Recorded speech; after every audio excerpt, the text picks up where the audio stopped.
The poem of the man God. Preparation for the Passion. Chapter 570. At Shechem. Third parable on advice. 2nd of March, 1947. The main square in Shechem is incredibly crowded. I think that the whole town is there, and that also the people from the country and nearby villages have gathered too.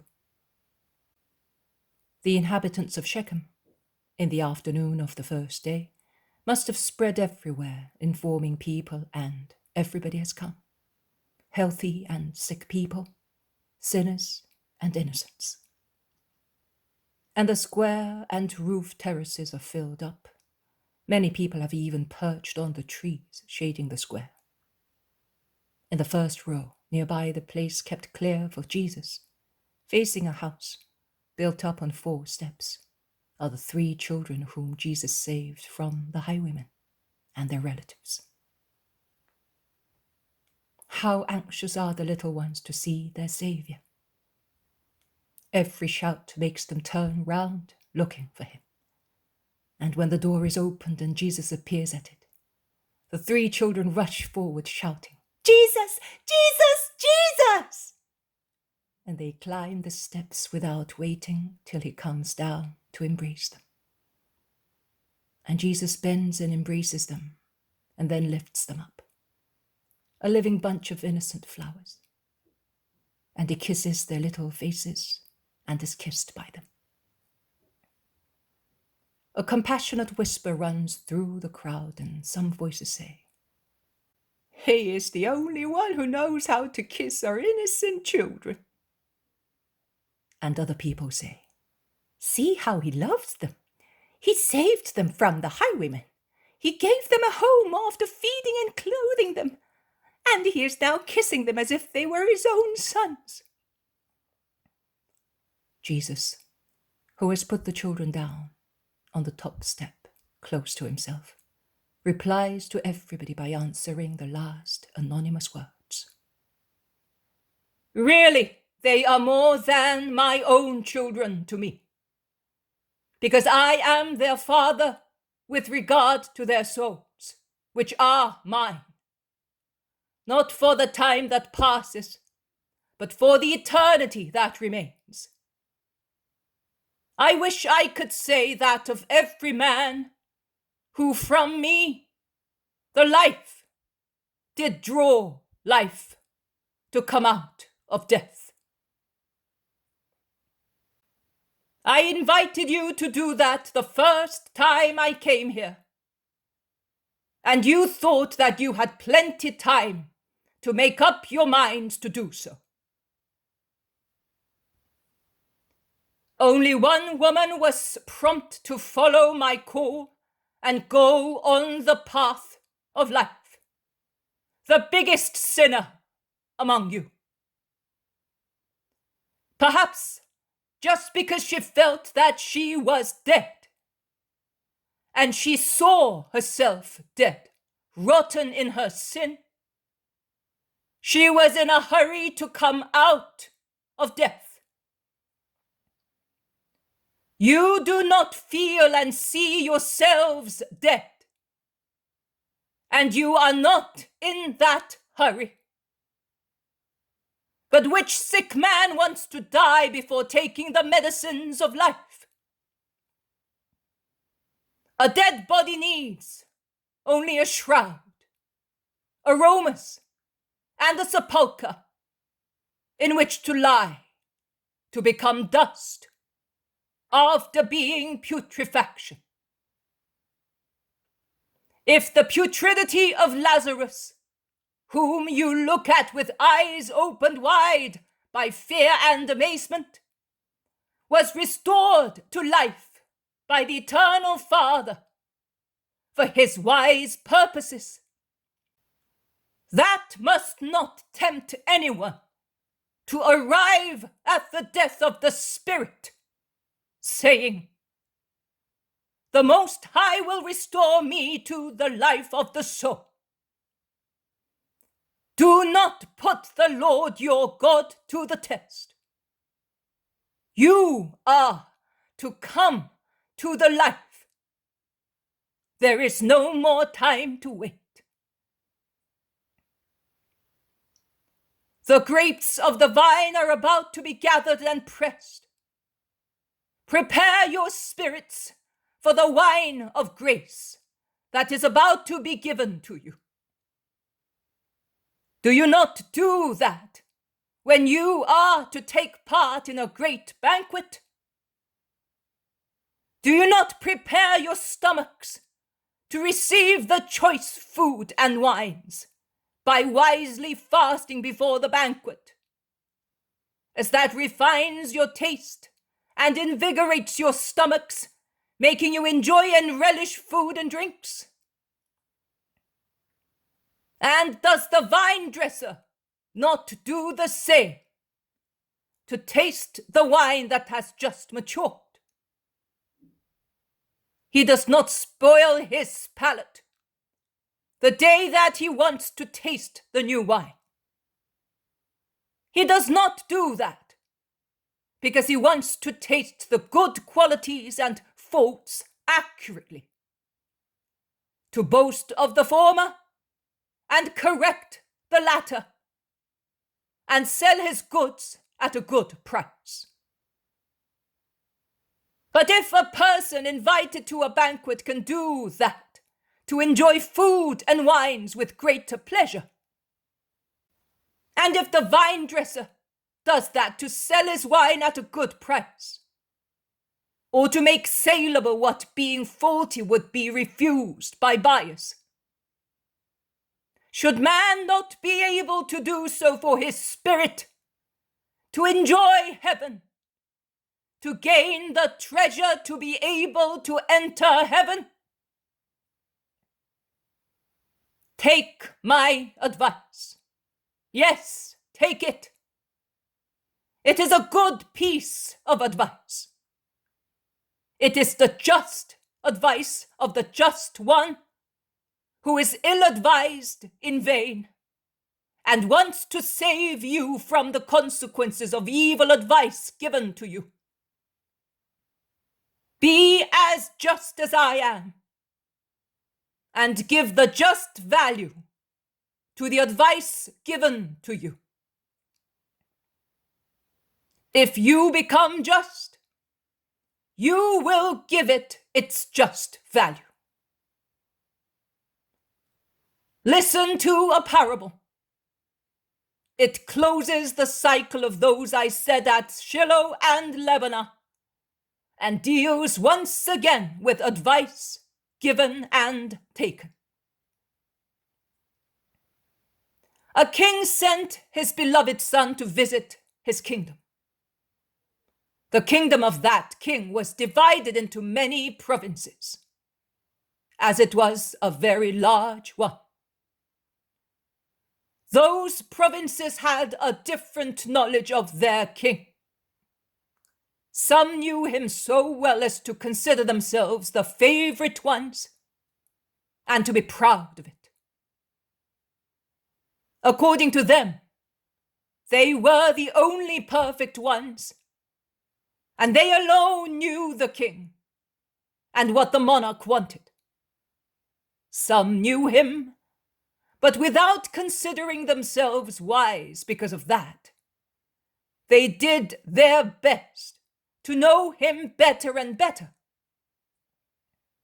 Some knew the king, but they loved him their own way, as they had adopted a special code of laws, which was not the true code of the kingdom. Of the true code, they had taken what they liked, and as far as they liked it, then they had adulterated also that little by means of other laws copied from other kingdoms, or which they had made themselves and were not good. No, they were not good. Some were even less acquainted with their king, and some only knew that there was a king, nothing else. And they thought that was only an idle story. The king's son came to visit his father's kingdom, to give all the various regions an exact knowledge of the monarch, correcting arrogance here, encouraging dejected people there, redressing wrong ideas elsewhere, convincing people to remove the impure elements from the pure law in another region, teaching other subjects how to fill gaps, instructing people of other regions in order to give them the minimum knowledge and faith in the real king, as every man was his subject. But the king's son was of the opinion that the first lesson for everybody was the example of justice in conformity with the code of laws, both in grave matters and in minor ones. And he was perfect. So much so that the people of goodwill were improving themselves by following both the deeds and the words of the king's son, as his actions corresponded to his words, without the least difference. But the people of the provinces that considered themselves perfect only because they knew the code word by word, but did not possess its spirit, realized that from the observance of what the king's son did and what he exhorted to do, it appeared too clearly that they knew the letter of the code, but did not possess the spirit of the king's law. And thus their hypocrisy was unmasked. They then decided to remove what made them appear what they really were. And to do that, they chose two different ways. One against the king's son, the other against his followers. For the former, evil advice and persecutions. For the latter, evil advice and threat. Many things are evil advice.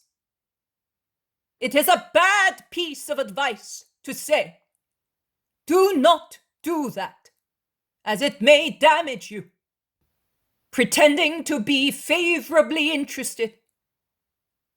And it is a bad piece of advice to persecute in order to convince him whom one wants to lead astray, to fail in the fulfillment of his mission. It is a bad piece of advice to say to followers, defend at all costs and by any means the just man who is persecuted. Or to say to followers, if you defend him, you will provoke our anger.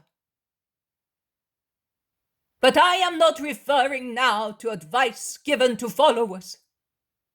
I am referring to the advice that people gave, or had it given to the king's son with false simple-heartedness, with livid hatred,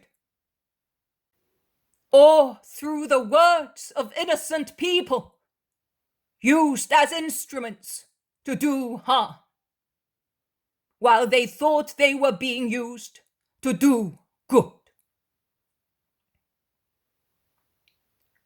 The king's son listened to that advice. He had ears, eyes, intellect, and a heart. Therefore, he could but hear them, see them, understand them and weigh them. But above all, he had the upright spirit of a true, just man. So, to each piece of advice given to him, consciously or unconsciously, to make him sin, setting a bad example to his father's subjects, and causing infinite sorrow to his father himself, he replied, "No, I will do what my father wants. I will follow his code of laws. The fact that I am his son does not exempt me from being the most faithful of his subjects in the observance of the law. You who hate me and want to frighten me should bear in mind that nothing will make me infringe the law. You who love me and wish to save me should know that I bless you for your thoughts, but bear also in mind that your love for me and my love for you, as you are more loyal to me than those who say that they are wise, must not make me unfair in my duty towards the greatest love, which is the love to be given to my Father. That is the parable, my children. And it is so clear that each of you can understand it. And righteous spirits can only exclaim, "He is really just," because no human advice can lead him astray. Yes, children of Shechem, nothing can lead me into error. Woe to me if I should fall into error. Woe to me and to you. Instead of being your savior, I should be your traitor, and you would be right in hating me. But I will not do that. I do not reproach you for accepting suggestions or for thinking of measures against justice. You are not guilty, since you did it out of a spirit of love. But I say to you what I said at the beginning and at the end. You are dearer to me than if you were my own children, because you are the children of my spirit. I have led your spirits to the life, and I will do so even more. Bear in mind, in memory of me, bear in mind that I bless you for the thoughts you had in your hearts. But grow in justice by wanting only what gives honor to the true God, for whom you must have absolute love, such as is given to no other creature. Come to this perfect justice that I am setting as an example to you. The justice that tramples on the selfishness of one's own welfare, on the fear of enemies and of death, on everything to do the will of God. Prepare your spirits. The dawn of grace is rising. The banquet of grace is being prepared. Your souls, the souls of those who want to come to the truth, are at the eve of their wedding, of their liberation, of their redemption. Prepare yourselves in justice for the feast of justice. Jesus beckons to the children's relatives who are near them to go into the house with him. And he withdraws after taking the 3 children in his arms, as he did at the beginning. Comments are exchanged in the square, and they differ considerably. The best people say, "He's right. We were betrayed by those false messengers." Those who are not good say, "Then he should not have flattered us. He makes us more hateful. He mocked at us. He is a true Judean." You cannot say that. Our poor people are aware of his assistance, and our sick people of his power. Our orphans experienced his goodness. We cannot expect him to commit sin to please us. He has already sinned, because he hated us by making us hate it. By whom? By everybody. And he mocked at us. Yes, he mocked at us. The square is full of the different opinions which, however, do not upset the house in which Jesus is, with the notables, the children, and their relatives. Once again, the prophetic word is confirmed. He will be a stone of contradiction.